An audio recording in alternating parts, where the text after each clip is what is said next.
feeling anxious.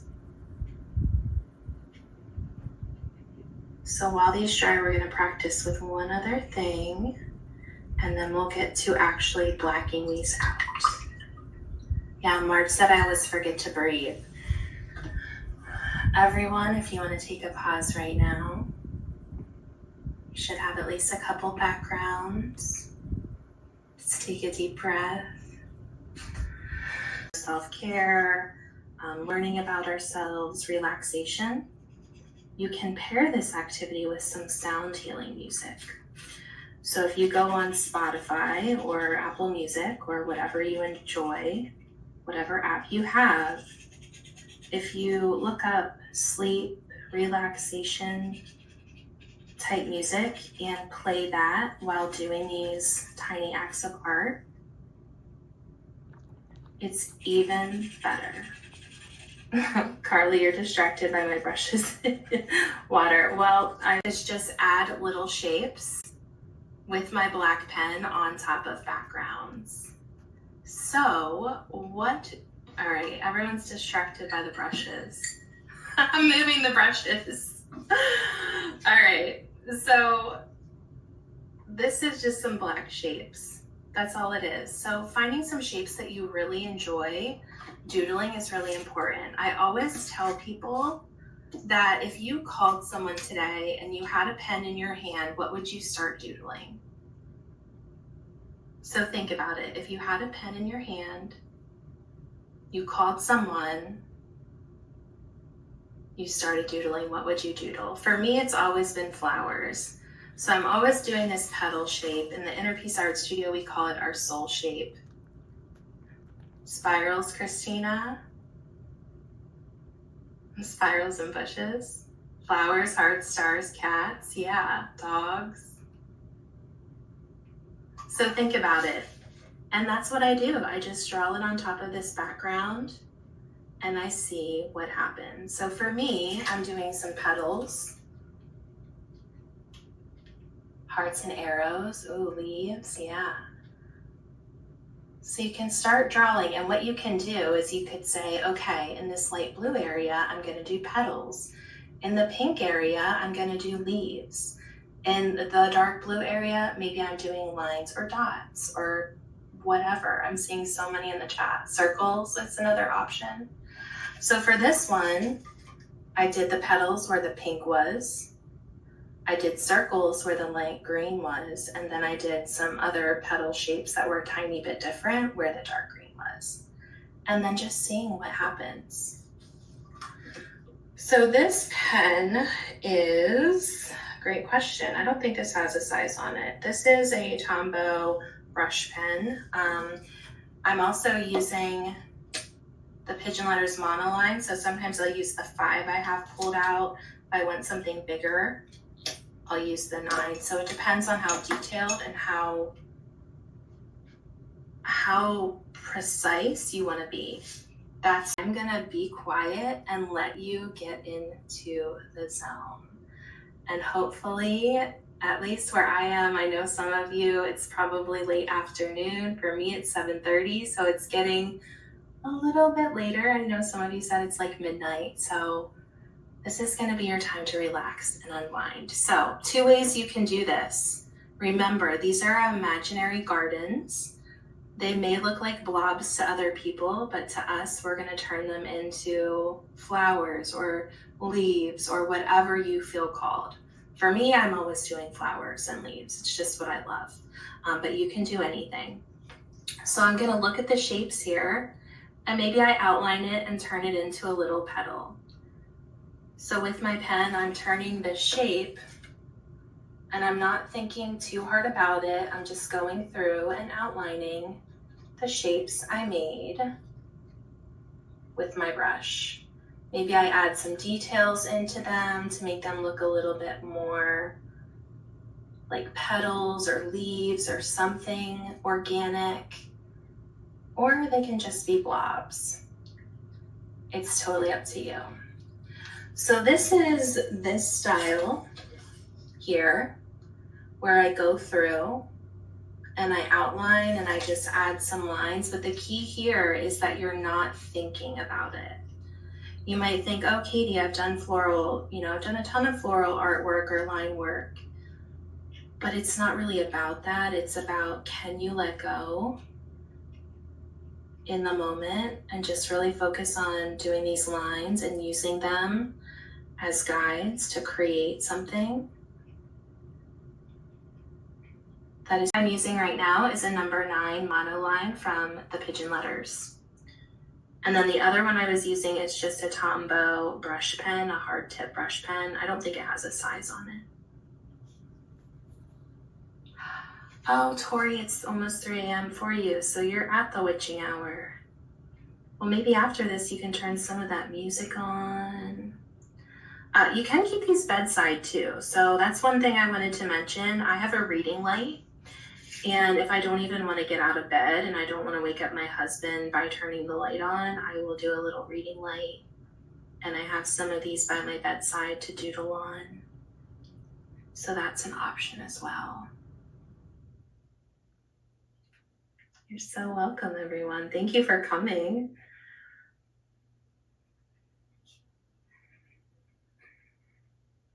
I just can't stop. Once I get into it, I don't want to stop. I just want to keep going and going and going. So if you want to share, oh, Sylvie, you need the playlist again. I'll share it one more time.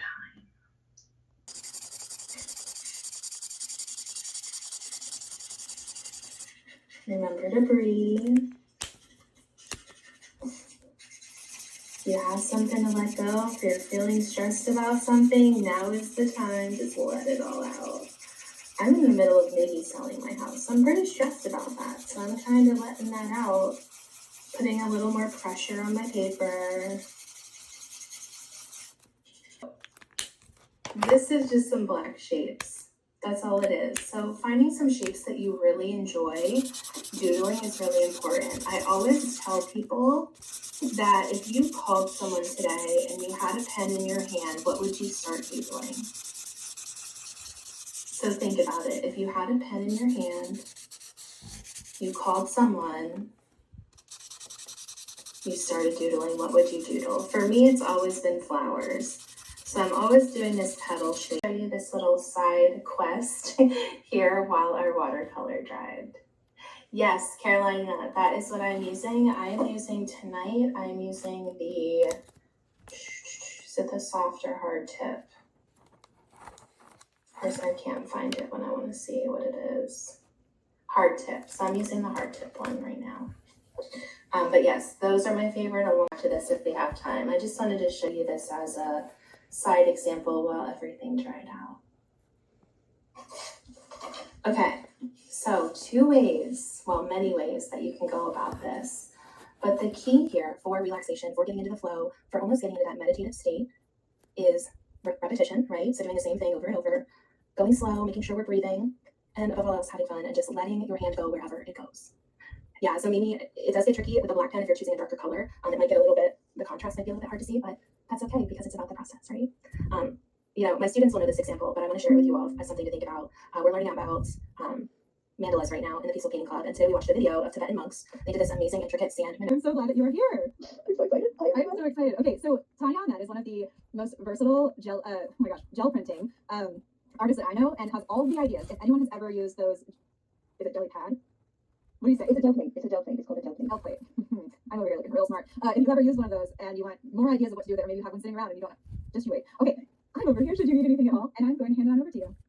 Just wanted to say, Walaikum salam, Emily. Thank you so much for saying salam. Hi everyone, hi! I'm so excited to be here. This is my 3rd time teaching for Peggy. I tell you guys, when I first saw that email land in my inbox, and I thought, I'm thinking, this has got to be a scam, because how does Peggy Dean know who I am? Because seriously, it's such a huge honor to be here with you guys. I am so thrilled. My name is Tanya Ahmed, and if you can't judge from my fruity accent, I am originally from Pakistan, and I live in the UK, and I call myself a serial gel printer. So I love mixed media, I love making journals, and I love anything and everything to do with gel printing. So I hope you're really excited and looking forward to this class. And first of all, to start off, I would love to know where you guys are tuning in from, and have you ever done gel printing before? So where everyone's doing their comments, I can see some of my lovely followers here as well. Saskia sent me this this card here. I have it probably displayed here. So what I'm going to be doing today is something called gel printing. Now, there's many different ways of saying it. So it's something that's been around for a really long time, and originally it started off as something called gelatin printing. So monoprinters or printmakers, they wanted to do printmaking, but without using one of those giant presses. So printing presses, like, just think of it as like a giant pasta machine where you're putting ink down on a plate with its texture, or it has etched design on it, or it's carved. You put your paper down, you put some soft thing through it, and you roll it through this press. You can use watercolors on it, but be prepared for the medium to behave differently on your gel plate, because something watery like gouache or watercolors will bead up on a gel plate because the surface is non-porous. If that makes sense. So you can use anything from, you can use watercolors on it, but be prepared for the medium to behave differently on your gel plate, because something watery like gouache or watercolors will bead up on a gel plate because the surface is non-porous. If that makes sense. So you can use anything from, is asking, can you bring it? Yes, I just do another quick print just to show you guys. I'm gonna use hot pink because if you guys know me, if you've done any classes with me, you know I gotta do some hot pink, because hot pink is just, oh, it just makes my heart so happy. Okay, yes, you can use fabric paint on a gel plate as well. Is asking, can you bring it? Yes, I just do another quick print just to show you guys. I'm gonna use hot pink because if you guys know me, if you've done any classes with me, you know I gotta do some hot pink, because hot pink is just, oh, it just makes my heart so happy. Okay, yes, you can use fabric paint on a gel plate as well. What to do is, I love to use sentimental objects that are meaningful to me to make. I mean, gel prints are pretty, obviously. You can make so many fun things with them. But I also love using objects that are sentimental. So I've done gel prints with some of my daughter's old clothes, an old crock that I lost the second one off. This is just something like a toy packaging from one of my daughter's toys. I should have pressed that better, actually. This is like a hanger that came with one of my daughter's socks or tights or something. I thought it was really cool. I really love this triangle pattern on there. Let's do it again. And I'm just going to look at the. May is asking, do you hand make most of your stencils? May, yes, I do both. I use both commercial stencils as well as cut my own as well. So to cut my own, I would use I also use recycled plastic sheets that you can find in whatever packaging you have. But I also love using stencil film by Critical Graphics. It's just really lovely stuff and it cuts really well. Gwen says I use flowers to make a print from my father's funeral. Oh, that's so lovely. So many mistaken to use stamps, wood blocks. Yes, you can use your own card stamps as well. I have lots of those. And because I was born and raised in Pakistan, so I grew up wearing clothes that were made with block prints, so those wooden card block prints, and I've used those on a gel plate as well. So this is I should have pressed it a little bit harder, but that's okay. I can just add another layer on top just to fix it. When do you need to let it dry? No, this is already dry because I'm working in really thin layers. This is already dry. D is asking, can you use bubble wrap? Do I have some bubble wrap? How is that possible? I do not have bubble wrap. Can you guys tell I love using bubble wrap? Maybe just a tiny bit, yeah? Okay, so what we're going to do is, let me just, what time is it? We're at 20 past. So I'll just explain very briefly the fold that we're doing, and then I'll the better. The only paper that's not suggested that's to use on a gel plate is newspaper, because sometimes the ink on the newspaper can transfer onto your gel plate and it can transfer on there. It's difficult to get off and it kind of can affect your future prints as well. Is the paper coated? No, it is not. It's just smooth white cardstock. And I would also recommend not to use photo paper. Certain brands of photo paper can get stuck onto your gel plate and it just won't come off. Then that means that your gel plate is ruined. So just be very, very careful. If you really want to use photo paper, then just be careful. So did somebody ask what kind of paints that I'm using? Yes, the most used paints that I use are Liquitex, Winsor & Newton, or Amsterdam. Those are the ones. Sharon is asking, can you use brushes instead of brayer? Yes, you can. You can even use your hands. You can use your fingers. You can use a palette knife as well. But just be mindful that the thicker the paint that is on there, you might lose some of the details. So there's also different techniques of how to pull off those kinds of layers off your gel plate. And if we have time towards the end, then we will revisit them. So let me just quickly do the print on the paper. The paper that I'm using is a square. It is a square paper. Where did I put my paper? Where it is? Of course. Why is it that the thing that you need is right under the nose and you just go blind? So this is the paper that I'm using. It's got like a nice thickness to it.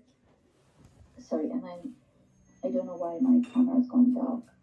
So this is 12" by 12", and I'm going to be printing directly onto it and then folding it. So if you wanted to, you could fold it first and stick your prints on it afterwards, like I did with my journal, but I'm going to be printing directly on this.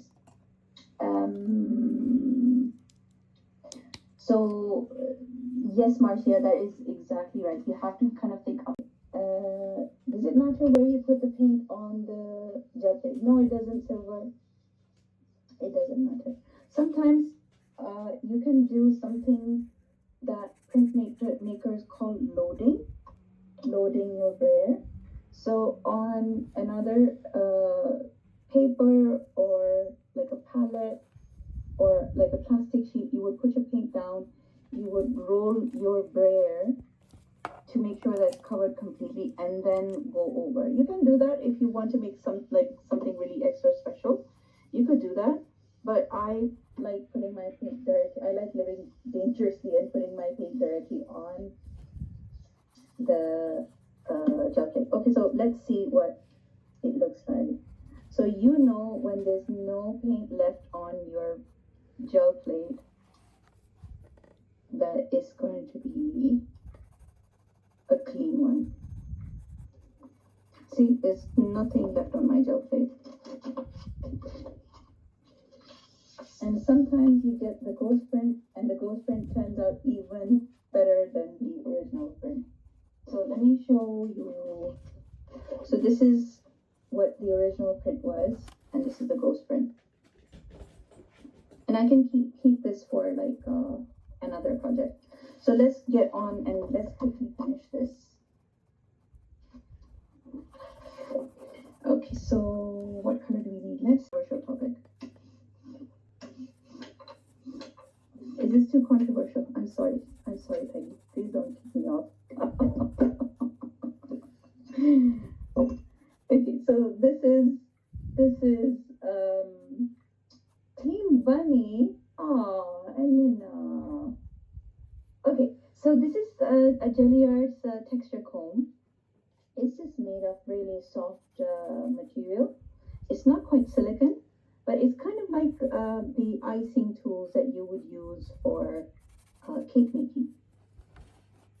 But it's just a little bit softer, and I love using them because then you can make these really cool patterns with them. So let me do another partial print on here.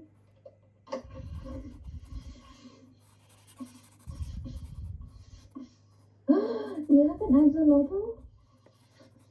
I love them so much. This is so stinking cute. What kind do you have?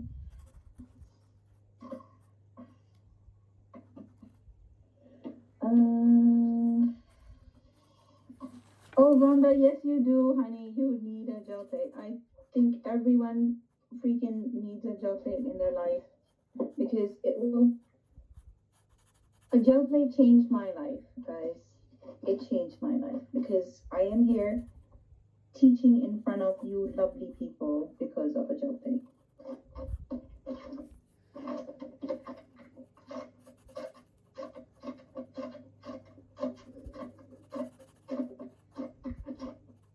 I've had all sorts of pets, so I currently have a cat. At shape that are not maybe what I planned, as if I planned something. But I know those were okay because I come in with details later and those things kind of disappear. Who is this kitty going to be? Maybe this one's a really short kitty with really, really short ears. Wide body, narrow head. Moving right along.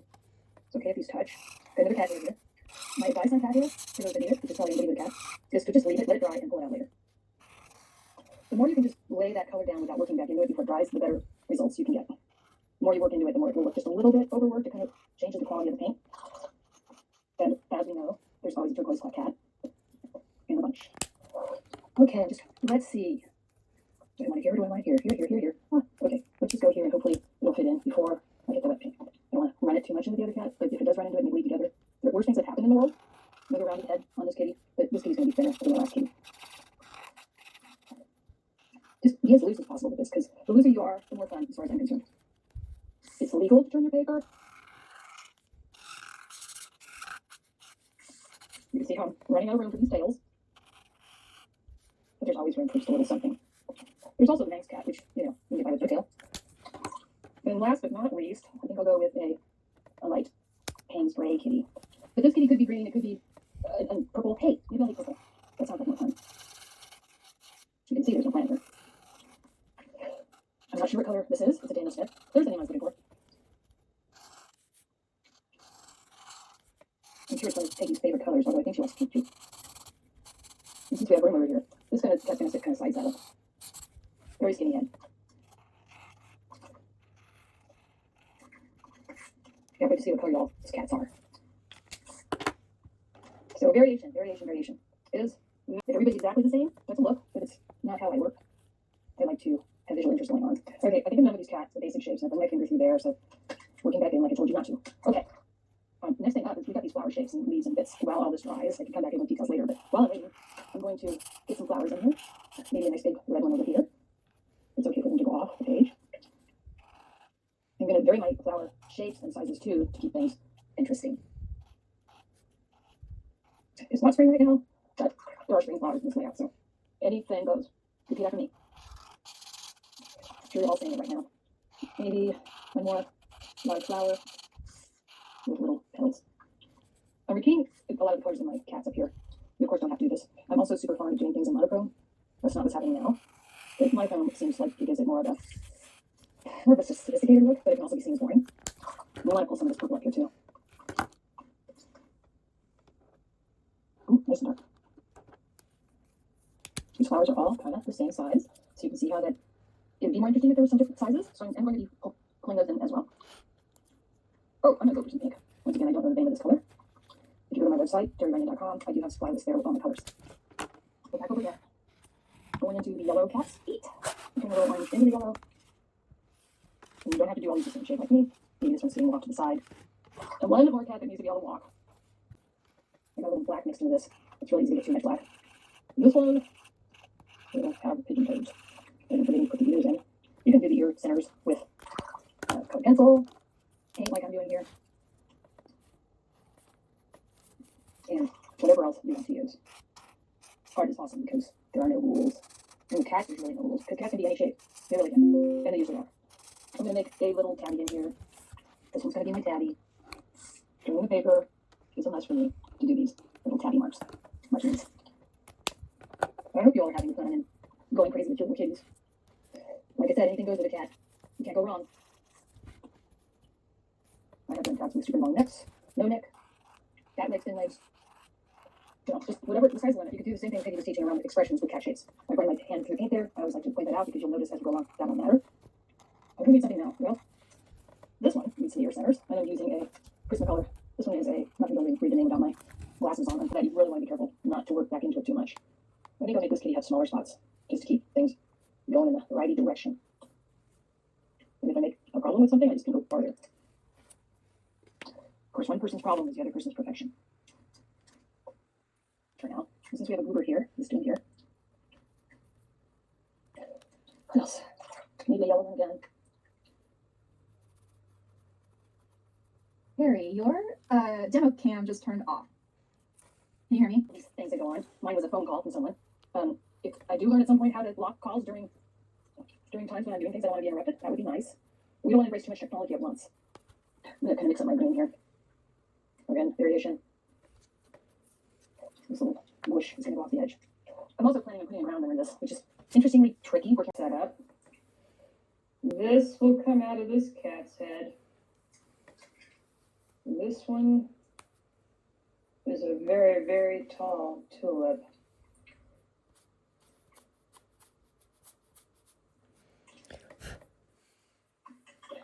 So, is everyone having fun? You got a little break to catch up?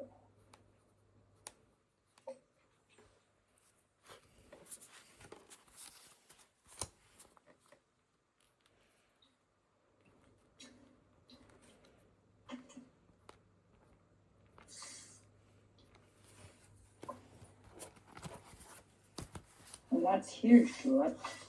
They're kind of like wonky off the page. Wonky's good. There goes that silver leaf back here behind these kitties. Where else? Maybe somebody here? Somebody. All leaves are human.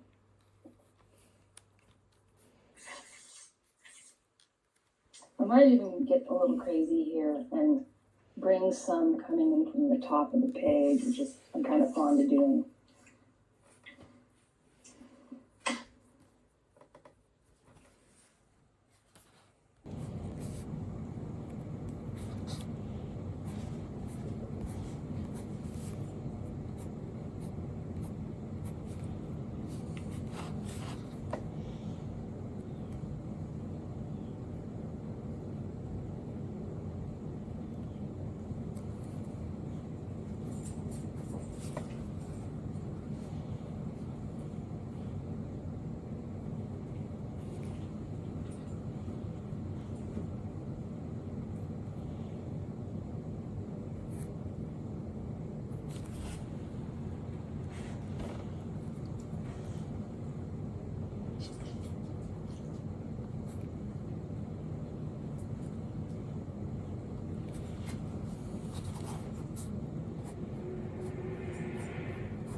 Sometimes now, I will say I did draw.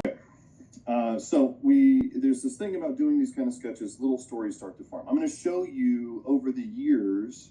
I've done this so much, and I want to show you something really quickly. So one time I had this shape, and I did not have something in mind.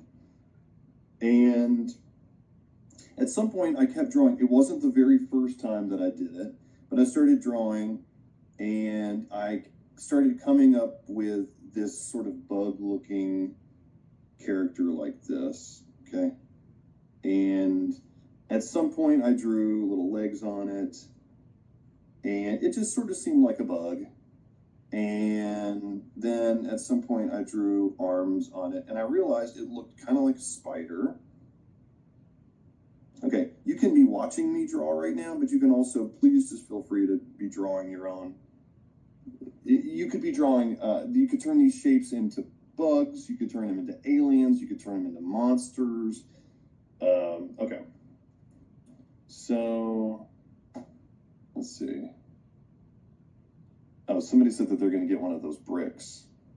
Leanne, you're going to get one of those bricks. If you guys don't know what Leanne's talking about, I realized that's not a story. The story is he doesn't like to go camping. And I started drawing this character named Josh, who's a spider, and he doesn't like to go camping, but he has to go camping. And that's how I came up with that book that I was showing you a minute ago, this Book Scouts thing. So when I'm showing you an activity like this one, which I'm hoping that you're still doing, I'm going to do some more here in a second, it all leads to this idea of me just playing around in a sketchbook and coming up with, I got to make sure that these are dry before I start drawing it. And some of the shapes really kind of lead more in a really specific direction. Maybe it's a duck, but maybe it's a duck wearing sunglasses, right?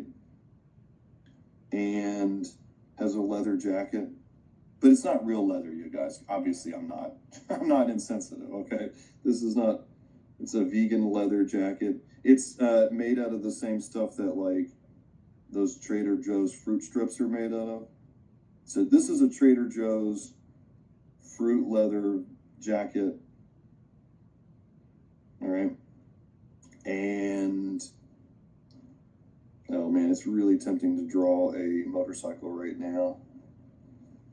All right. Okay. What if I have all these story ideas and characters but don't? Uh-oh, I think the last part got cut off. Oh, someone is saying, asking what kind of pen that I have. Good catch here. This is the Pilot Bravo pen. These are not waterproof. So if you want to make a note here, again, and this thing happened at one point. I drew this shape so much, and this is primarily what I draw with. I can show you something in my sketchbook here in a second. I drew a couple of robots on the first one. So any ideas here for this one?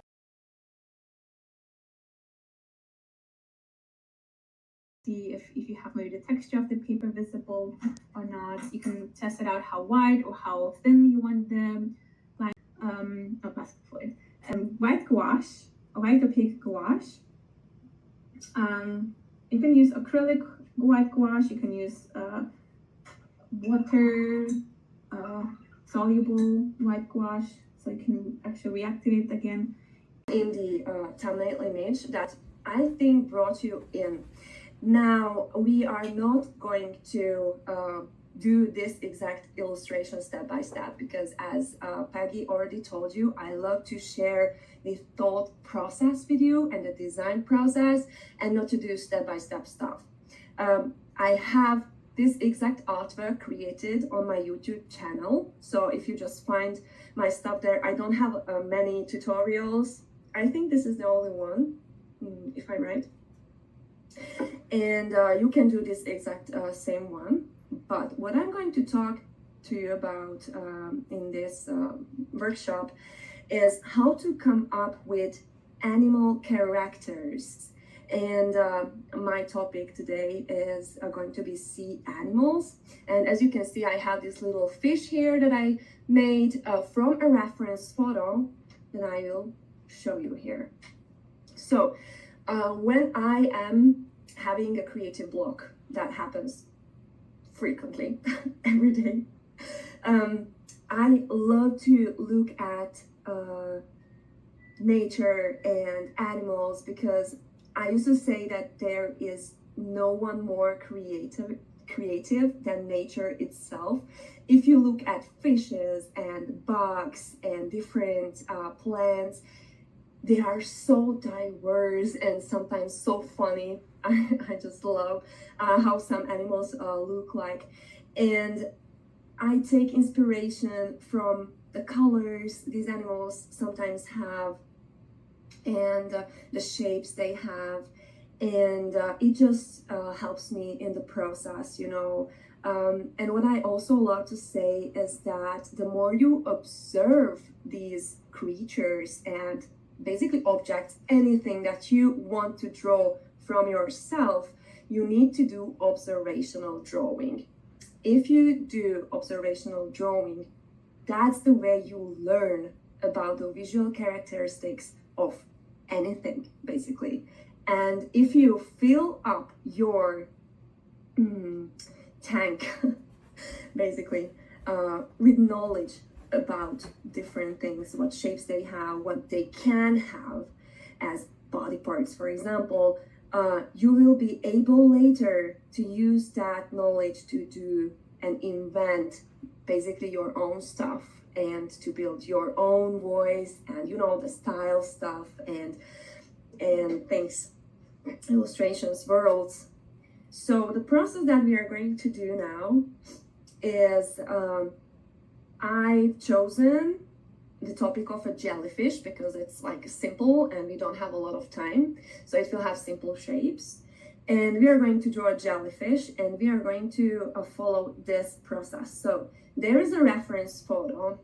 I usually use Unsplash to draw a jellyfish and we are going to follow this process. So there is a reference photo. I usually use Unsplash, unsplash.com. Alina, if you can write it into the chat. Many photos that you can download for free, and I just import it into Procreate.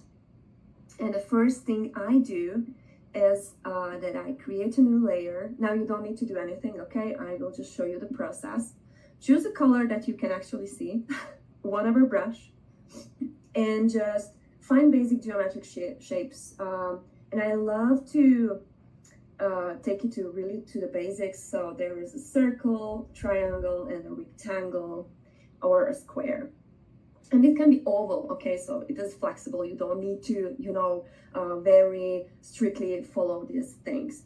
So if I'm looking at this fish, I don't know, I can see a circle here, I can see a triangle, and then I can see an oval, and another triangle here. Here is an oval again, triangle.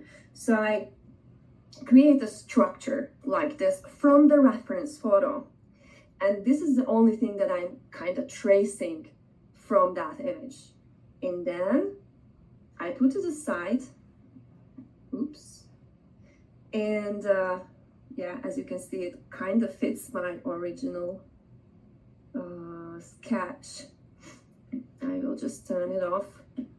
And when I have this structure, I create another layer, choose black and a sketching pencil, and following this structure as a guide and observing the image that I have here, I start to do a little sketch like this. I'm just very quickly doing that, blah, blah, blah, because we are going to do that with the jellyfish, and then refine that sketch and then illustrate. So this always takes me out of a creative block. Now, so I again downloaded the reference photo, found the basic geometric shapes. There's a diamond shape here, and then did the exact same thing. I just put it aside, the structure, started to sketch, and then I already had something to work with, you know, and I can put my style and ideas into it, and basically have some more safety, because working on an empty canvas can be pretty scary sometimes. Okay, so I have this very orange color just so that I can see it over on the reference photo. I have the sketching pencil. Now this is my basic free brush set that I have given away for years. So if you have done any of my Skillshare classes, you, I think, already have it. I think these 6 brushes are enough for everything, but the brush set that you are downloading on the link that was shared has so many other brushes. It is the Magic Brush Kit. So it has these ones and my base brush set as well. But you can just use, you know, in the sketching brush set. Oh my god, how many? This is a half circle and an oval. And these very weird things at the bottom. And as you can see, there are wider ones and these very thin things as well. So I will just randomly trace some of these. Let's see, this comes this way. And I'm already thinking about adding my own things here. and it will be this simple. I will make this one a bit longer. This is just the structure, and yeah, I will add more details later. Now I will put it aside, and this is the time when we can also play with proportions, because when we are creating characters, we want to exaggerate parts that are more important, and I think that this top part should be bigger. So when I'm creating my sketch, this is going to be very simple. I will create another layer and simply choose black. I will make my brush a bit smaller, and I can, one way it is that I already start to, you know, just draw and add my own insights into this structure. So this is one way. Or another. There's a song. One way or another. Okay, or I can just select this part of the jellyfish and just, you know, experiment. There is uniform selected, or I can just freeform it so that I can, you know, make it, I will go back and make it a bit smaller. And choose this top part, and I can just play, you know, how does it look like if it is this big?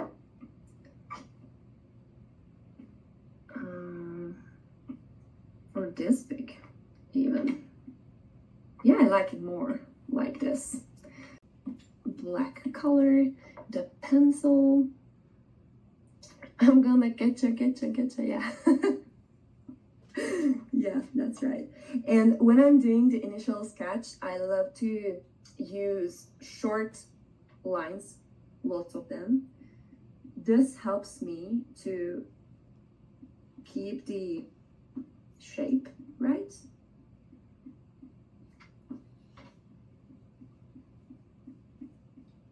I want to make a cute jellyfish, so I am going to make big eyes.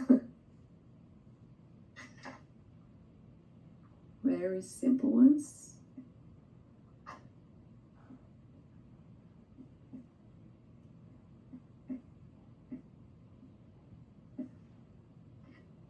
Okay.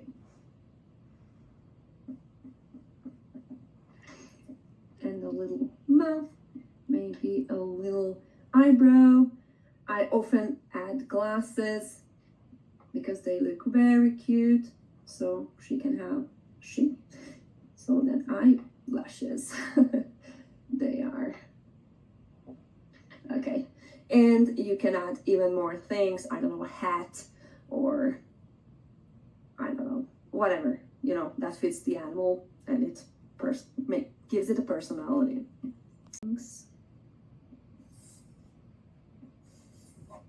Like this.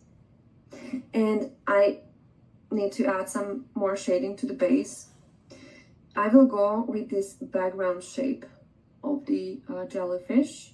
I will pick up its color and make it darker. Alpha lock. I will alpha lock all these shapes, okay? And I will keep my shader brush using the recent.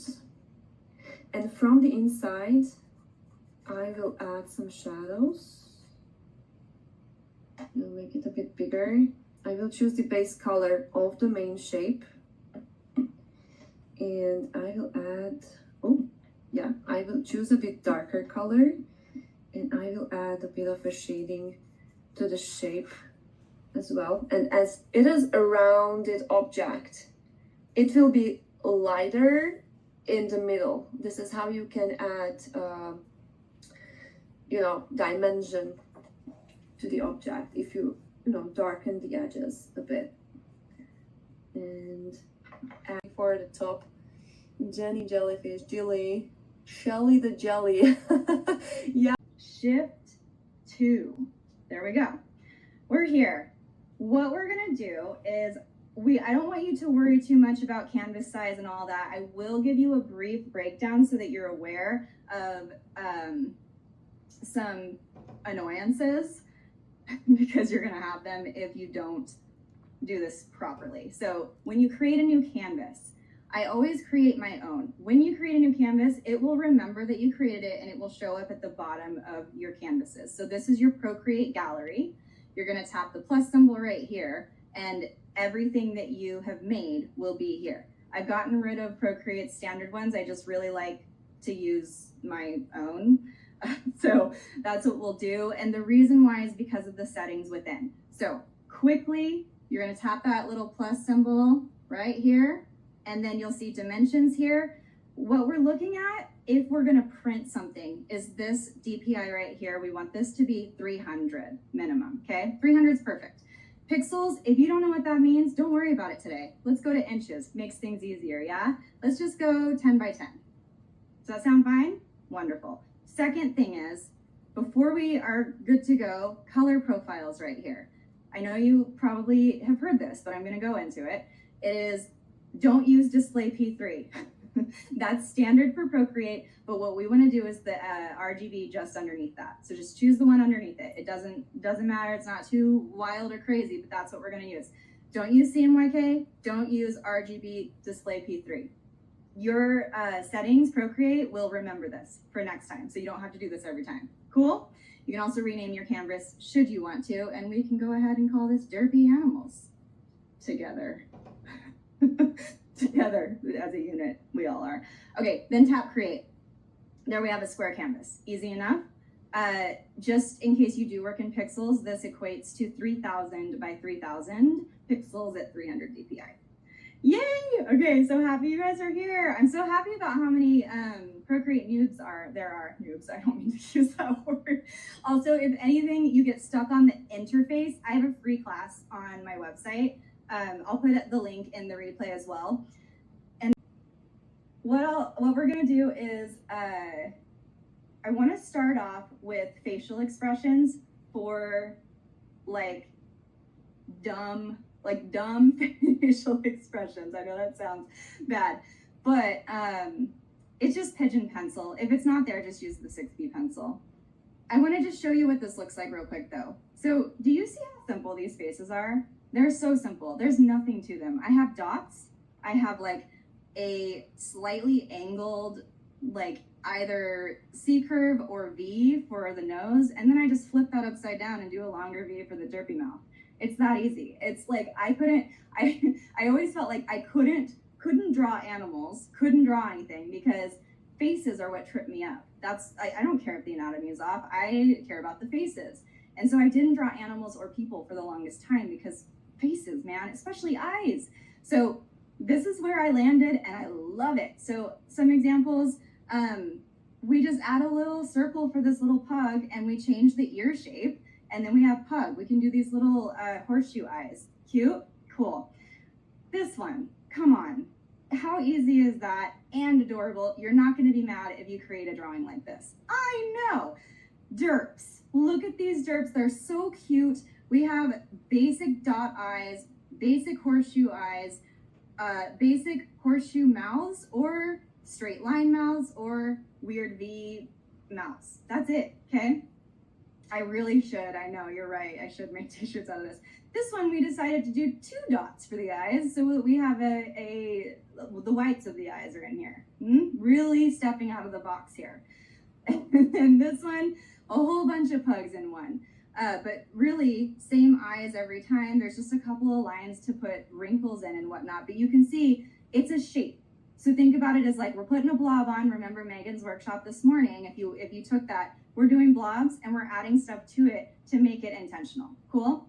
I know, but to branch out, because I know not everybody's going to be so into just dot eyes, we are going to, Jen, we're going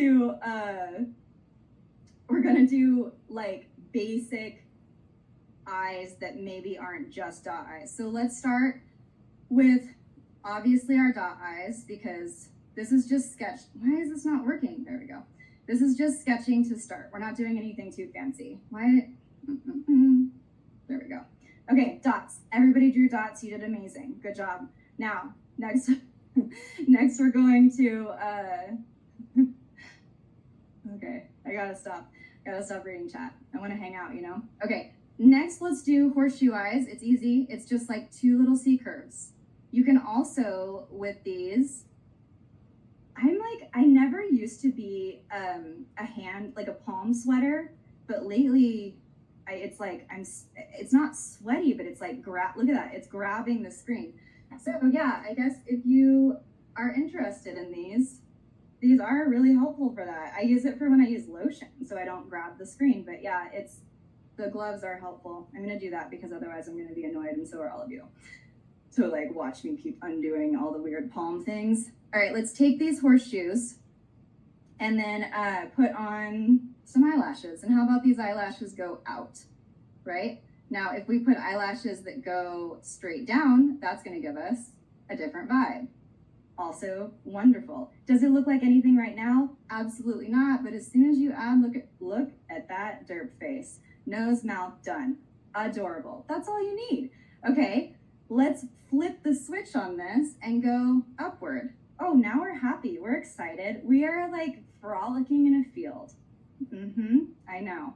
Now, let's do it again and add some eyelashes to this one. Let's have them kind of curl up. We're fancy, we're pretty, we're having the time of our lives because look at this, adding that. Oh, wait, cute, but now, oh, we are just happy as a clam. So, exactly, making our doodle library. Yes, because this is where you can, like, if you make something like this, you can keep referring to all of this later because our ideas sometimes are just stagnant. Like when I want to draw flowers, I'll draw the same 3 flowers over and over and over. So I created all these my own doodles, which then turned into a drawing book because why shouldn't it? And I refer to my own drawing book all the time just because I'm like, you gotta get out of this go-to shape, pegs. All right, now you want to do koala though, because no, stop it. Okay, we'll do it real fast. So a koala's nose is so unique. And so like, if you think about a triangle and then round it out, so it's like an oval meets triangle. So it's like this rounded, see what I mean? See what we're doing here? Also, if we put these eyes lower like this, how much cuter did that just become? And then our ears, how do koala ears? Are they just like, look at how big, okay? Or we could do it cutesy and small. It's gonna give a different vibe. You have permission. Marsha, you are giving me too many fun ideas. This is what I would do with Pug, honestly. And then you would just like draw the little face part. Actually, the face part is this way. And there we have Pug. I know, you guys, we already did a Pug together. Okay.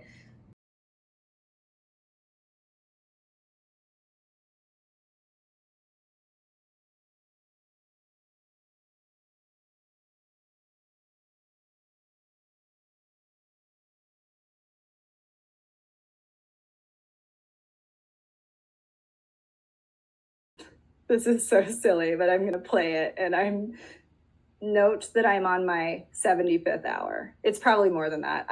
Here we go. Thank you guys. I'll see you soon.